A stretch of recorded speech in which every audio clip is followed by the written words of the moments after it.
computer, yes. So welcome to our February session. As we're a small group, we just institute updates and I wanted to have a group discussion. And instead of me putting the agenda, by the way, Robin is celebrating Chinese New Year, the Dragon Year, so that's why he could not join. But basically, yeah, I thought let's have a discussion on a topic that you are currently looking at, which is a priority. We can choose one or two that you're working, and then we can have a bit of a breakout or just us discussing. I think that will change a bit the approach. So we talked about this the other day in January. So we're still working on that SIP exclusive club. How does it look like? The Cyborg is almost ready. We've refreshed the content. So these are things that are ongoing, and the implementation for non-for-profits. It's a space that we are starting to work more closely with some of you just to gather insights and build, I don't know, an addition to the framework, or we'll see where this leads us. I'll do a public apology, Antonio, for missing the meeting before Christmas, but I'm still very happy to join if you're interested in any experiences that I have here. And my colleague Michelle might want to join too. Yeah, I know Michelle is once she's learned the framework. Yeah. So that's the implementation for non-profit. Sorry. Yeah, non-profit and public sector. And public sector, exactly. Yeah. So I think that's going to be very interesting.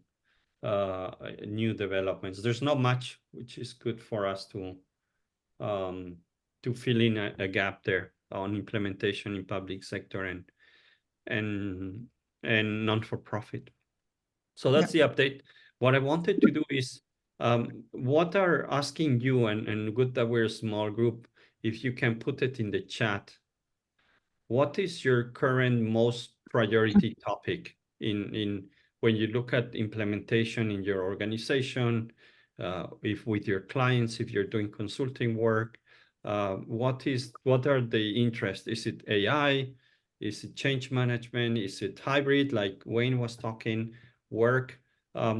Just put it in the chat and we can deep dive in a couple of these points to see if there's a topic that comes more.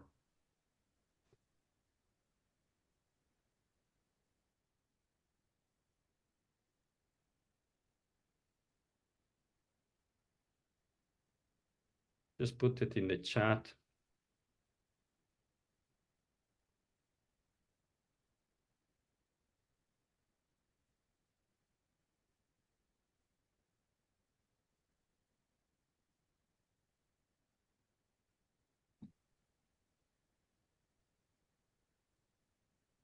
Engagement and rapid bottom-up, top-down cascading.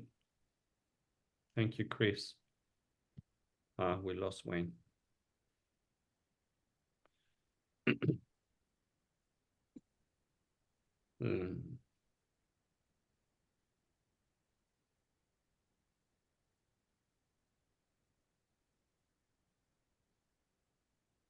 Managing human resources, project sense making. So I propose that as we have the time, why don't everyone just shares a bit the topic, and we can ask a few questions or make some suggestions to that person if we know about this or we've heard about that, and see where this goes. So Chris, you're the first one. Can you explain a bit more about the topic you wrote there? Yeah, I think in working with actually small and large organizations, but the problem is worse in large organizations, obviously, is two issues. So one is how do we cascade a strategy from the top down, and at the same time get people engaged so that we can also do sort of rapid bottom-up emergent changes to that strategy that are appropriate. And I think it's around that culture, and how do we actually get people, not just managers, but all the way down, really engaged in delivering on the strategy. And that to me has been and remains a key challenge. And I'm looking for ways to improve that at the moment. And I think the second point I put in there is integrated with that, and that also means that we need everybody to be doing sense making in a sensible way, right?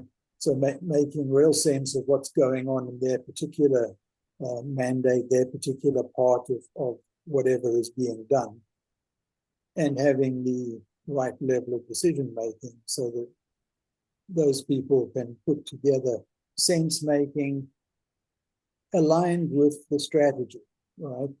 Tuned to the strategy, and then act on it without all the different pieces flying off in different directions. Okay, nice. Sounds like a good topic to start. So anybody wants to comment on the point from Chris that you've seen good practices? Or I was going to say, well, something we do that helps a bit, not entirely, but helps a bit, is linking the project portfolio world with the operational world. So the level below the investment committee, we call it something else, doesn't matter, but we've got the investment committee that does the project prioritization and whether they're meeting their business cases and should continue and so on. But the level below that, we have a group called the impact group, which are operational team leads, really. I'm speaking that Michelle runs this, so I don't know why I'm talking about it, but but she does it very well. So the operational team leads, and we share with them the impact of projects on their teams coming up, whether it's we need them to do requirements or we need them to do user testing and so on. Now that in itself, that's quite mechanical and is a big impact. And we ask them whether their team can cope with that on top of their operational load. I know this is not turning the organization into a whole project model, Antonio, but it's where we are. They will have their operational day jobs and they have to do projects on top. And so mechanically, it's about checking whether they've got the capacity to deliver it. And that information goes to the investment committee to, as part of their decision making, whether we should perhaps slow down or defer a project to give them the capacity. But the sort of soft side of it and the sort of the monthly rhythm of it is that they are the operational leads with their operational hats on are intimately involved in the project portfolio and the projects that are coming up and looking to the future and what's happening to them. And they know their decision that their team have the capacity to absorb this also means that they buy into it and they're engaged with the change that's coming along. So there's an implicit sort of benefit to it that wasn't really intended at the beginning, I would say. Do you think, Michelle? Wouldn't they actually be a participant and a stakeholder in the project in some form? They are, but with multiple projects, we give them this. Michelle's got a grid of a bit like the grid Antonio just showed of the impacts of all the projects on them, because each project is saying mine's the most important and you must come to me. But Michelle, as portfolio lead, shows them all the projects and said, how is that? And we have criteria for low, medium, high impact over the next 3 months. How is that for your team? And then if any team squeals and says that's too much, that goes to the investment committee, which is the following week, to say this team is saying too much. Out of these 3, 4, 5 projects that's impacting on them, what do you want to do about it? And so the team leads know that and we have taken that. We've only taken it once, but we've taken that decision to defer a couple of projects to allow for their capacity. But because they know it's taken seriously, it's it really builds their engagement, their buy-in, and because they're the operational leads, they're talking to their teams in that context. not being pushed from us as the portfolio. And it doesn't help everything, Chris. It was just, I just thought of it as an idea that that helps some of that, I think. Yeah, I can see where it helps with capacity and also with communication to at least I one think it level does, yeah. lower. How does it help with getting change adopted in either direction to the strategy? I think it does help with the embedding of it, but Michelle also does run a very small team of 2 change managers whose job it is to keep that, you know, purely on the change side and focus on the people. Sorry, I'm not thinking so much of adoption, although that's also a critical piece in this. I'm thinking of is our strategy right? Oh, and are we actually executing? And could we, if we spent 5% more on this project, we would get 30% more strategic value. It's coming from down that says, oh, hang on, you're doing this, and this is where we're going strategically. You know, I think we can improve on that. There's an opportunity here. It's that kind of, that's the one way. The other way is when they change a big strategy at the top, how quickly can we ripple that down? oh well, now you're talking our language. We just had the UK PM just shit all over our project. So yeah. I didn't want to mention that, but No, yes, no. So I had it in my head. But I definitely think, could we do, I'll probably bow out at this point, because I think could we do better is probably not where the public sector sits. It's can we just get it done, is where we are. But having worked in the private space, yeah, I can see that would be a desire. Well, I think even in, you know, I know we should, yes, I know we should. My experience has been in the public sector space as well. And we saw probably saw a worse need for it. But I'm not sure if it was that much worse, quite honestly. I think it's just that, you know, I think in the public sector space, we have the silos are organized a little bit differently. Yeah, the silos are different. But we've still got silos. They're just... We definitely still have silos, just vertical and horizontal instead of just vertical kind of thing.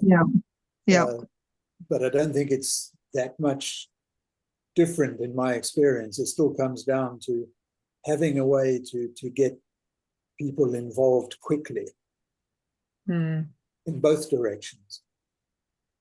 I think that ability to pivot or get things to happen quickly would be a challenge for us, for sure. Yeah, massively.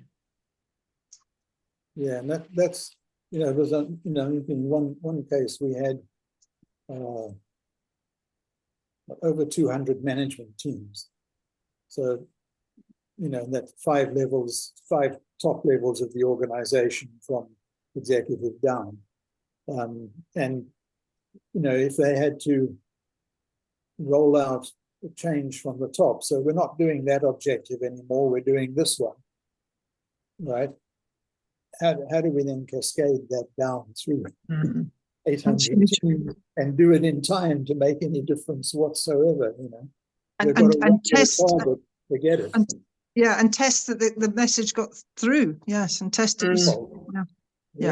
Possible. We want results, you know, probably within a year. We want to see results coming out, you know, and if it takes us 8 months, 9 months to tell everybody, and then another 6 months to put a measure in place and set a baseline, you know, then it's going to be 2 years before we know if it's working. Missed the boat. Yeah. Okay. Anything else? Anybody else who wants to comment? I would comment that Antonio, your AI tool would be quite helpful, because then it gives a meaningful snapshot of the impact at the moment in time.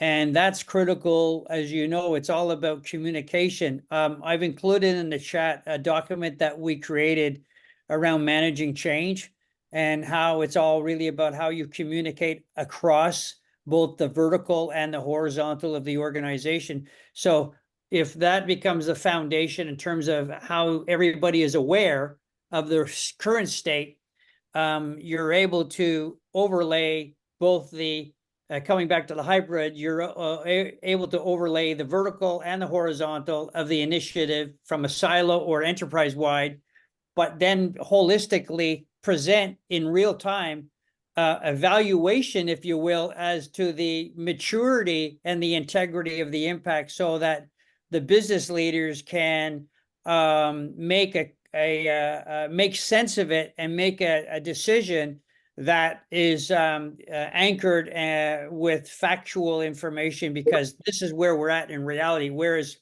if you ask individuals across the organization where they think things are at, everybody's going to have their view, their opinion, or what they think it is, when the reality of the collision of everything is not uniform. And that's where the sense-making issue comes into play.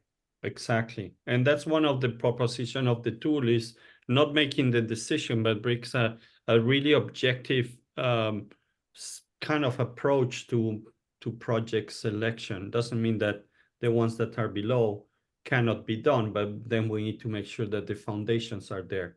But yeah, I've been doing portfolio management for 20 years, and I always struggle with what you're saying here. So let's use a bit of technology for that. I think also, yeah.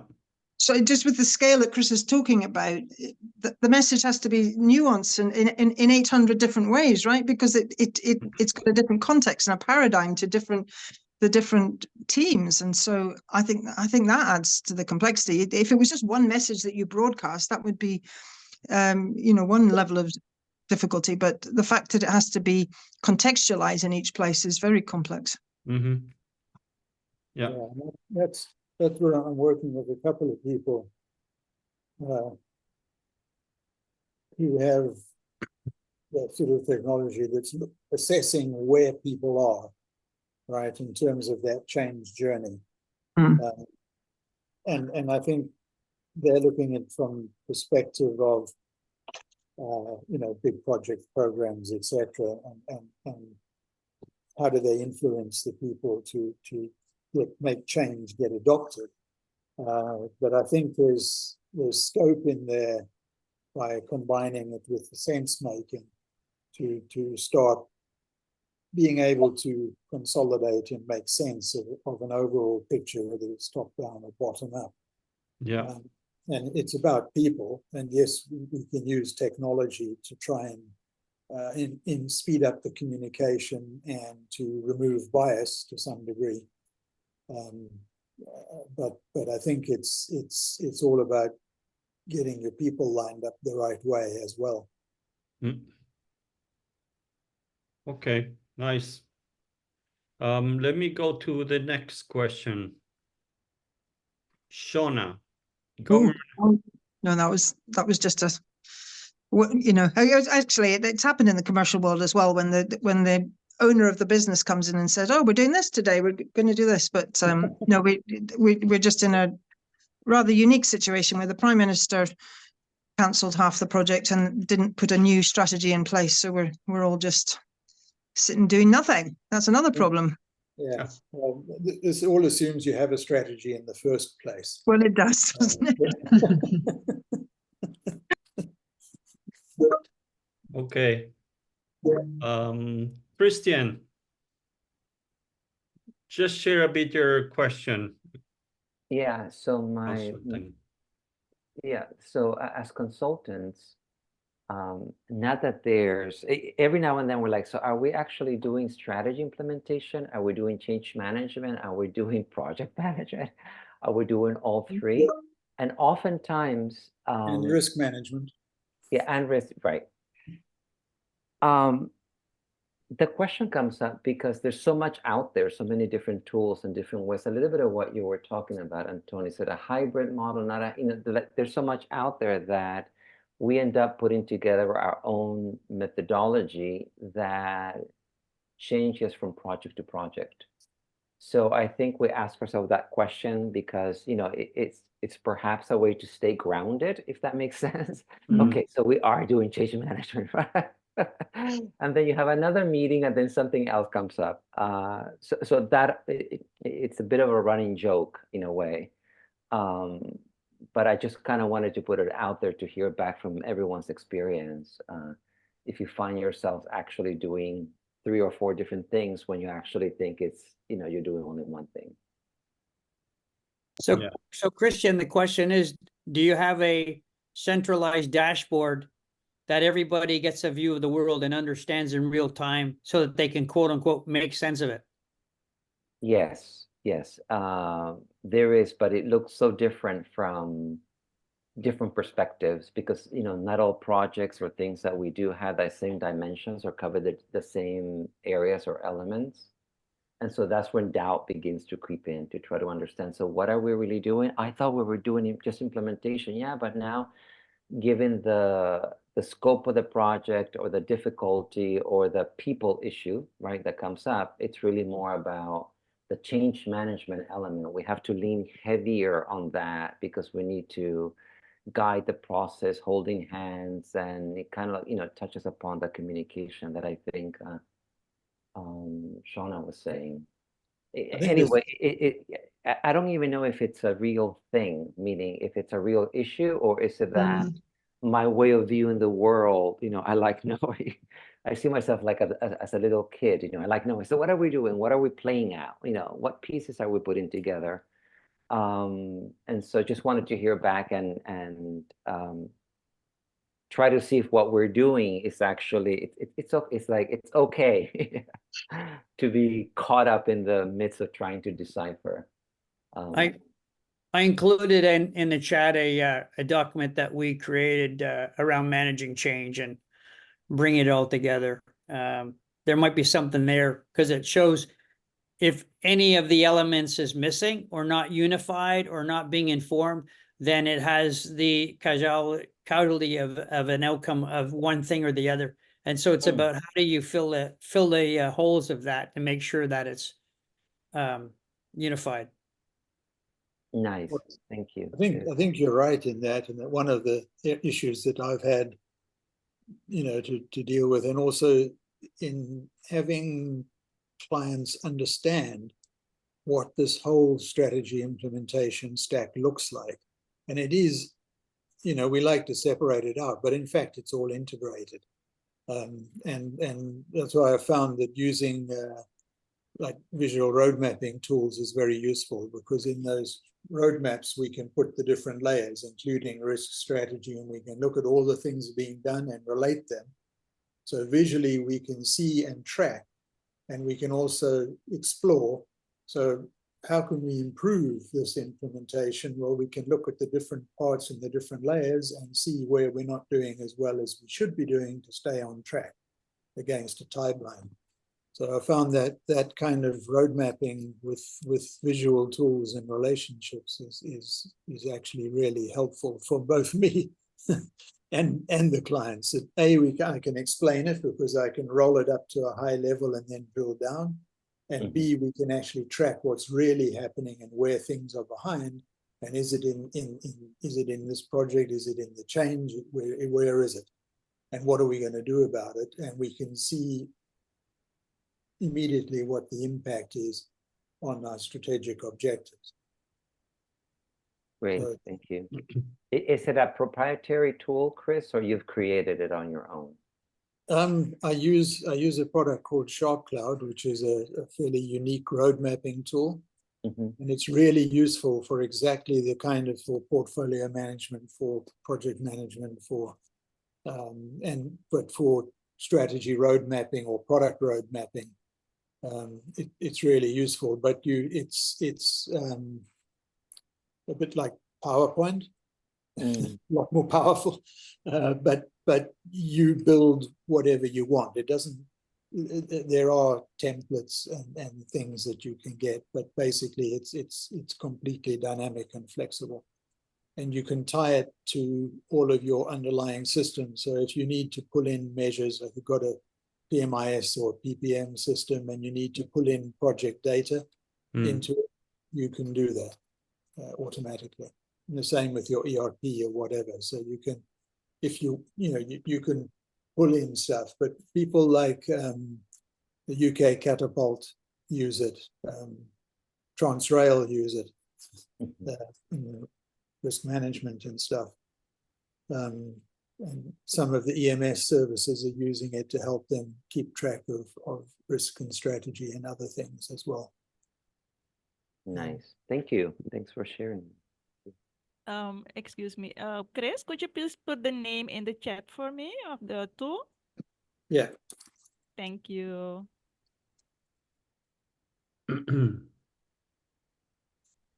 Perfect. We're talking about tools today a lot, huh? Yeah. Um, That's also an in-house discussion that we have, you know, the use of AI. We have our own, you know, GPT in-house that we're building and creating, utilizing our own resources, things that we have been certified in. To help with project management, the portfolio management? To help, really, not to help with consulting generally. You Oh, know, okay. sometimes issues come up and you want to pull something together. Mm. And in your mind, you have to go to this manual, that manual, this thing, of course, because there's a connection, there's a fit. So we're actually training our own GPT in-house to go to those same resources. And if it quotes anything outside of these, then needs to tell us the source, you know, where it comes from. Yeah. So it's only things that we have been certified in. Like, for example, the SIR, you know, right? And a few other things for which we are allowed to use that as a resource, the same way I will be looking at that manual, you know, if I had it physically in front of me, or that PDF. that's good. Yeah. Yeah, we're using a tool that is basically a digital Kanban board, and it is now we've added AI agents to it to smooth out the wrinkles and squeeze greater efficiencies and make automation come into play around the change management, so that everybody's aware in real time across the enterprise. And there's about 200,000 customers across the globe using it today, so it's Wow. quite pervasive, and it works. It's a tool that you currently are that you're currently building on. No, it's we're actually a global partner with the manufacturer out of Israel. Mm. Yeah, but it's you know, it's cornerstone in the who's who across the globe. Just that a lot of people still aren't aware of it, which is what the opportunity is. But it really it solves for the problem, because it allows you, think about it in the dimension that if you had a Excel spreadsheet, but there's 1,000 people that have an Excel spreadsheet, and what if there was only one version of that spreadsheet that was the gospel and it was reality, and everybody was aware? And so the check-in and check-out and the version control and the change management is all done in a unified manner. But then you remove the friction and the risk, because it can't do something without the other reaction, you know, in terms of the workflow or the proof sourcing or the actual sign-offs and things like that. So the baton's getting carried continually in real time. So it's pretty cool. I'll share with you offline if you'd like. Yeah, great. That'd be great. Thank you, Wayne. Yeah, it's, as I said, it's used by Coca-Cola and major corporations across the globe, and we're one of the few partners. There's probably, they only have about 30 partners across the globe, and we're one of their enterprise partners. What's the name? It's a very simple name, Monday. Monday.com. Yeah. Oh, Monday. Monday.com is famous. Yeah. It's also. But we work closely with the folks in Tel Aviv, and not that we support it or we agree, but it's what's managing the war in Israel and Oh my gosh. Gaza right now, believe it or not. Wow. The main fella who's in charge of our partners working for the government right now. Not that that's a good thing, but it's the only way. And think about how you manage assets and how you manage resources and how you manage change. It's an example of how, you know, a completely, Wow. you know, I don't agree with it all, but it's an example of how you have such a diversity of people, process, technology, and players. So it brings it together quite well. And the nice thing about it is you can spin it up fast. It's, you know, a lot of times you have to go through a lot of gyrations, but it's can be spun up in a matter of days, if that. Okay, Great. thank you. Let's go to Brigitte. Managing human resources in project portfolio. What do you mean? I mean that we have a lot of projects, and it sometimes feels like you're stacking projects, and it is the same people who have to do all the work. So I'm looking for a way to manage all of it, because now we try to do it manually and it's not working. Not really working. And I think Shauna did a very great suggestion to work with the investment committee that helps you prioritize the projects, and that you go back to the operation and ask them if they can manage the project. I think that was very helpful. So, any suggestions here? Do you mean what I don't know if we categorize them like this, but sort of internal resources like project managers? You don't have enough project Internal managers. project- You mean all the stakeholders Project managers and the stakeholders in the projects. and the stakeholders in the project as well? Yeah. I mean, yeah, we do it with that impact group, honestly, that we, you know, because for us, you know, one of the big differences in the public sector from, sorry, Bridget, I don't know if you're public or private. In the public sector, they don't invest to, you know, to develop. You can't say, if you just give me more today, then we'll give you jam and honey tomorrow. It's you're constrained budgetly, making up words now. You're constrained with the budget that you've got for the financial year, and so it sort of has to be expected that if that's the only staff you've got and they're busy doing, you know, 80% of their time is over there, they've only got 20% for here. And so that impact matrix where we actually check with the operational leads that they've got the capacity, and then we feed that up to the investment committee as part of all the other stuff that goes in the dashboard, you know, the progress, the risks, and all that stuff, and the gateways that we have. It's an important part of the decision making, and it's acknowledged. And we've got a new director coming in, actually, and that was the one thing.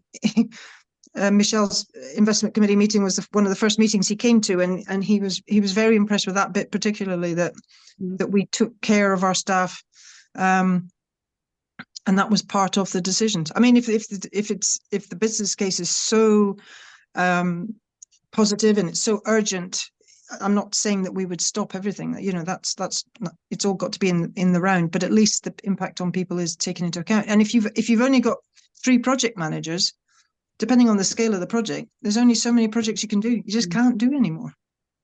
But it's in the private sector, I'd be asking for more to invest to deliver the benefits earlier. But in the public sector, you probably wouldn't get that. You wouldn't get that. Yeah, I think that comes down to the theory of constraints as well. Is that it's, you know, what matters is when you finish projects, not when you start them. So what you want to do is make sure that stop enough projects to make sure that the important ones get finished. Oh yes, sorry, yeah, that was implied in what I said, but yes, exactly. Yes. So we go ahead, Wayne. ahead, Antonio. Go ahead. So we've been involved in public sector for about 25 years.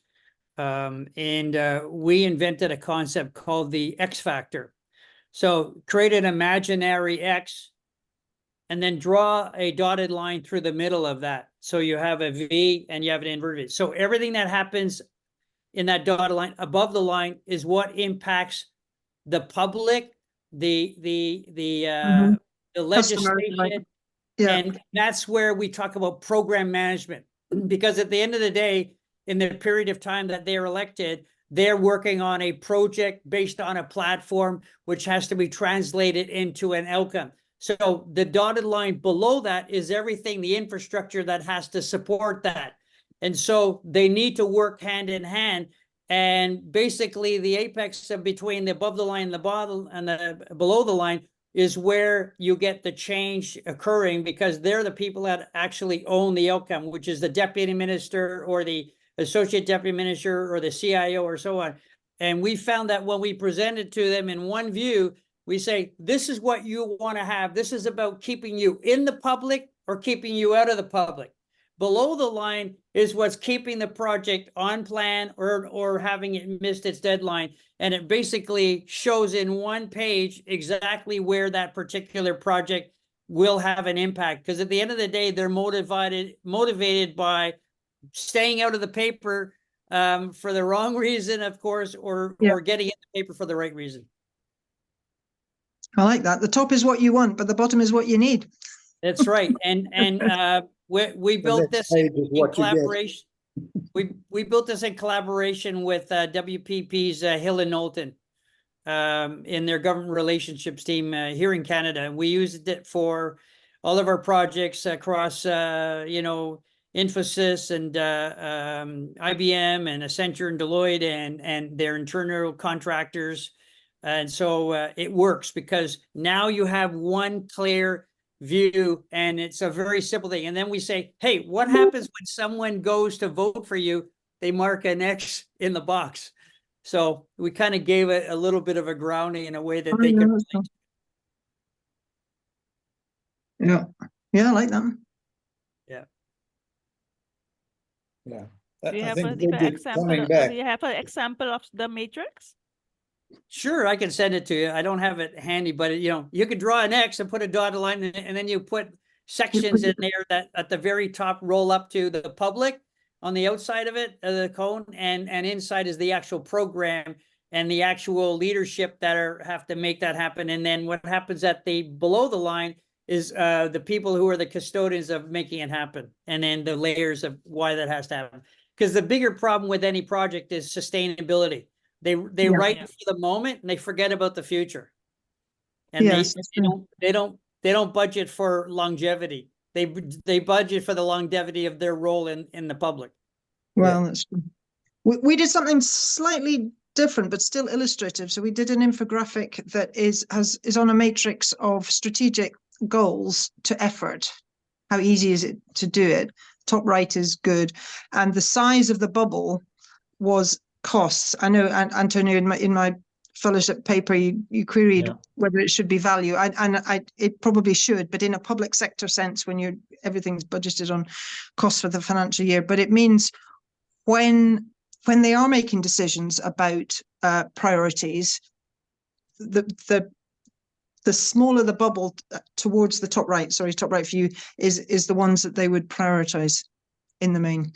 So that helps. I mean, I love diagrams and illustrations. So anything that shows, and I could picture, what you're saying, Wayne, and I really like that. So anything that illustrates the whole, I think, illustrates the whole, but it enables them to prioritize, really helps. Yeah, the key nugget to it was public relations. What's the impact on the actual decision-making team? And that really is a great motivator.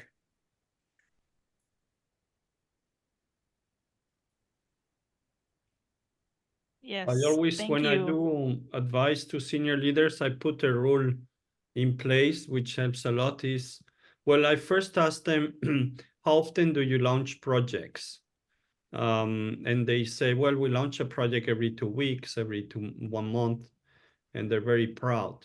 And then I ask, how often do you finish or close projects? And say, well, that takes us a bit longer, maybe 6 months, we close one. And I tell them, you have a big problem. Put this rule in place as of today. Never launch a project if you don't finish 2 or 3 projects. That's the only way you're going to solve this problem. The only way. You can do a lot of analysis and so on, but the only way you can manage resources is by stopping to launch projects faster than what you finish. I love simplicity on what we do, and we tend to make everything super complicated. It's just simple as that. Never launch again a project if you don't cancel 3 or 4. And then you start solving the problem of the pipeline, and they get it. The senior leader people who are very smart, they need to have it very simple. Especially when it cares. Yeah. Need to look into that. It's very simple rule. It just, if you don't have the rule, whatever you do is not working. Yeah. It's painful rule, of course. You're asking them to choose. Very painful. If They're you have not to used to ask them choose, to they want stop everything. projects, it's always a problem. Exactly. Yeah. Yeah. Well, even though they're not doing anything on it. Yeah. We use a term we call relevance. It's about the currency of relevant. How relevant is this project outcome to your destination or destiny? And how much of it do you want to be able to control in real time? Because people, they basically lack well,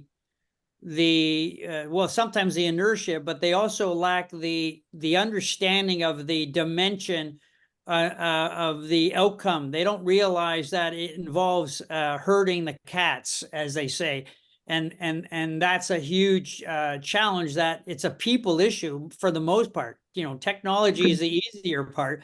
It's the end of the day, it's a people issue. Exactly. Yep, agree. Bridget, just to come back a bit to your initial question, there's a lot of PPM tools that will help you track the resources against the projects. And I'm happy to talk through those with you anytime, if it helps. Would love that. I'll put my email here in the chat. Please just, I have a long history in project management, so. Okay, we're coming to an end. Feel free just to contact me. We've covered, I think, a good time of the hour. I like it. It's a bit different. The discussion and the sharing, and sometimes it's good to have less people but more in-depth discussion. So I hope you appreciate it. I don't know if there's any final comments or thoughts. Have a look at the links. I send the links that on the chat, the document from Wayne. If not, we'll see each other in March. Robin is going to be organizing.